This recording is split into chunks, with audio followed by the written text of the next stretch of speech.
بسم اللہ الرحمن الرحیم۔ آج سب سے پہلے آپ کے سامنے اسلام آباد ہائی کورٹ سے خبر رکھیں گے جو جسٹس عامر فاروق صاحب نے جاری کیا ہے حکم الیکشن ٹریبونل کی بحالی کا اور نون لیگی امیدوار انجم عقیل پر توہین عدالت کی کارروائی کا آغاز کر دیا ہے۔ اسلام آباد ہائی کورٹ نے الیکشن ٹریبونل کی تبدیلی سے متعلق الیکشن کمیشن کا 10 جون کا فیصلہ معطل کر دیا۔ آپ کو بتاتا چلوں کہ الیکشن ٹریبونل کے جج justice Tariq Mahmood Jahangiri election tribunal تھے۔ ان کے سامنے اسلام آباد کی 3 قومی اسمبلی کی نشستوں کا کیس سامنے آیا، جس میں NA 46، NA 47 اور NA 48 شامل ہیں، جہاں سے تحریک انصاف نے کلین سویپ کیا تھا اور یہ تینوں سیٹیں تحریک انصاف کے امیدواران عامر مسعود مغل، شعیب شاہین اور علی بخاری نے جیتی تھی، مگر مبینہ طور پر فارم 47 کے ذریعے نون لیگیوں کو یہ تینوں سیٹیں دے دی گئیں۔ اس کی جب کارروائی الیکشن ٹریبونل میں شروع ہوئی تو نون لیگی تینوں امیدوار وہاں سے جوتے چھوڑ کر بھاگے اور انہوں نے جا کر الیکشن کمیشن میں پناہ لی۔ حسب معمول جو ان کا سرپرست ہے الیکشن کمیشن، یہ وہاں گئے اور وہاں انہوں نے جا کر سکھ کا سانس لیا اور وہاں یہ جا کر روئے دھوئے اور اپنے تمام دکھڑے الیکشن کمیشن کے سامنے رکھے کہ ہمیں بچایا جائے، ہمیں جسٹس طارق محمود جہانگیری کے انصاف سے بچایا جائے، کیونکہ وہ 180 دنوں میں انہوں نے ان الیکشن ٹریبونلز کے فیصلے کرنے ہیں الیکشن قوانین کے تحت، اور الیکشن کمیشن اور ان کے جو پروردہ ہیں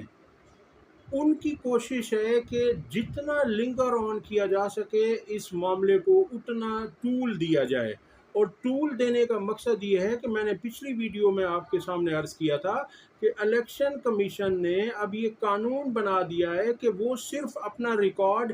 1 سال تک الیکشن کا ریکارڈ محفوظ رکھیں گے، اس کے بعد وہ اسے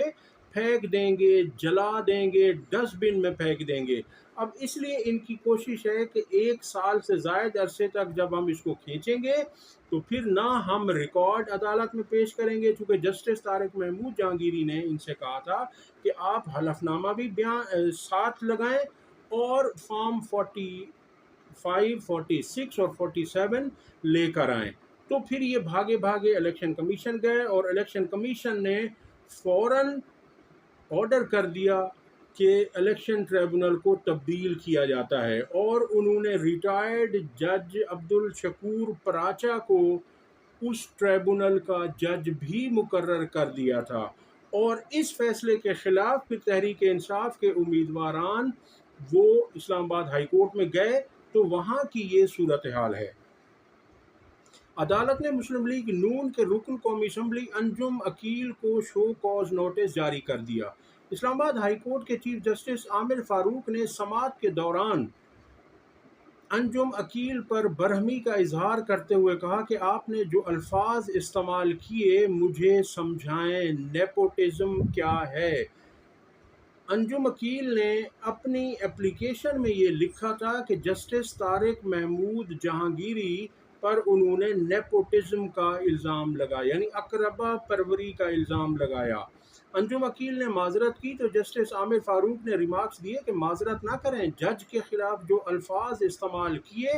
وہ بتائیں۔ جسٹس عامر فاروق نے حکومت کی جانب سے آرڈیننس جاری کرنے پر بھی برہمی کا اظہار کیا۔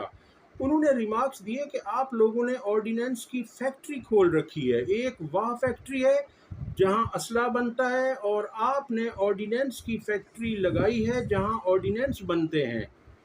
اس لیے کہہ رہا ہوں کہ پارلیمنٹ بند کر دیں اگر آپ نے یہی کچھ کرنا ہے تو۔ آپ لوگوں نے راتوں رات آرڈیننس جاری کر کے کیس ٹرانسفر کر دیے۔ چیف جسٹس عامر فاروق نے ریمارکس دیے کہ کیس ٹرانسفر کیوں کروا رہے تھے، کہ جج سفارش نہیں مان رہے تھے۔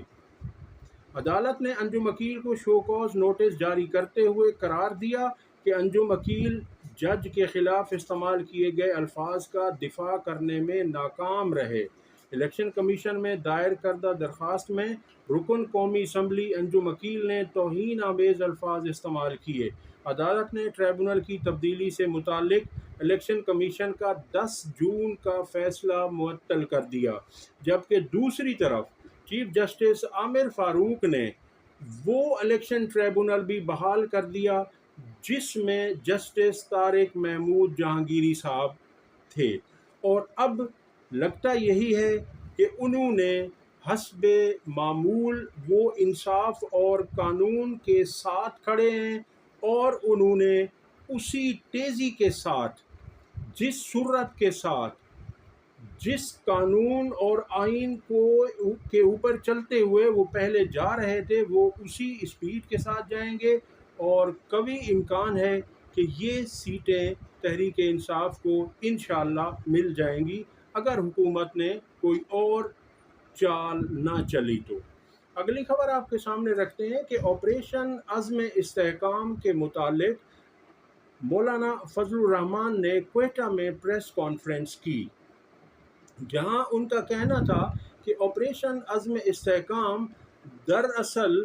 آپریشن عدم استحکام ثابت ہوگا۔ کوئٹہ میں پریس کانفرنس کرتے ہوئے ان کا کہنا تھا کہ اس وقت ملک میں ریاست کی رٹ نہ ہونے کے برابر ہے۔ انہوں نے دریافت کیا کہ ماضی میں کئی آپریشنز ہوئے، ذرا ان کے نتائج سامنے رکھیں۔ آج ہم کہاں کھڑے ہیں؟ چپے چپے پر فوج موجود ہے، کیوں بے بس ہو گئے ہیں؟ خیبر پختونخوا میں سورج غروب ہوتے ہی پولیس تھانوں میں بند ہو جاتی ہے، ملک کو اور کیوں کمزور کیا جا رہا ہے؟ اپیکس کمیٹی کیا ہے؟ یہ جب تحصیل لیول پر ہوتی ہے تو وہاں میجر بیٹھتا ہے، جب ضلعی لیول پر ہوتی ہے تو کرنل بیٹھتا ہے، جب صوبے کی سطح پر ہوتی ہے تو کور کمانڈر بیٹھتا ہے، اور جب وفاق کی سطح پر ہوتی ہے تو وہاں آرمی چیف بیٹھتے ہیں۔ ان کا کہنا تھا کہ ہم ان حالات کو بھگت رہے ہیں، میں سیاسی جماعتوں کے ساتھ رابطے میں رہتا ہوں، ہمیں قومی جذبے کے ساتھ نئی منزل متعین کرنی ہوگی جو اس ملک کی بقا کی ضامن ہو اور آئین پر عمل ہو۔ یہاں جمہوریت اور پارلیمان اپنا مقدمہ ہار چکے ہیں، ان کے خلاف مسلح تنظیمیں اپنا موقف تسلیم کروا رہی ہیں۔ مولانا فضل الرحمان نے کہا کہ سیاسی مشاورت کا سلسلہ چلتے رہنا چاہیے، اور اگر پی ٹی آئی نے اتحاد بنا لیا ہے تو ہم اس کا احترام کرتے ہیں، ہم اس اتحاد کو منفی نظر سے نہیں دیکھ رہے، لیکن اس پر مشاورت ہو جاتی تو اس کا نقشہ الگ ہوتا۔ انہوں نے بتایا کہ ہماری 300 سالہ تاریخ غلامی کے خلاف جنگ لڑنے کی ہے، مسلح تنظیمیں کھلے عام گھوم رہی ہیں، اسٹیبلشمنٹ کو ہر شعبے میں اپنی بالادستی کو ختم کرنا ہوگا، ہم سب اس ملک کے برابر کے شہری ہیں۔ انہوں نے کہا ہماری بلوچستان کی سیاسی جماعتوں کے قائدین سے ملاقات ہوئی ہے، اور اس کے ساتھ ساتھ ناظرین میں آپ کو بتاتا چلوں کہ پاکستان میں موجود اپوزیشن کی تمام جماعتوں نے سوائے نون لیگ اور پیپلز پارٹی کے اس آپریشن کی سخت مخالفت کی ہے، جس میں پاکستان تحریک انصاف، عوامی نیشنل پارٹی، جے یو آئی فضل الرحمان، پختونخوا ملی عوامی party, Balochistan national party Mengal, اور اسی طرح سے ڈاکٹر عبد المالک کی پارٹی نے بھی اس کی سخت ترین الفاظ میں مخالفت کی ہے۔ اور اسی طرح سے اب میں آپ کے سامنے یہ آپ کو بتاتا چلوں کہ اس آپریشن عزم استحکام کی قرارداد پنجاب اسمبلی نے پہلے پاس کی۔ وہاں اس کا اسٹیک ہی کیا تھا؟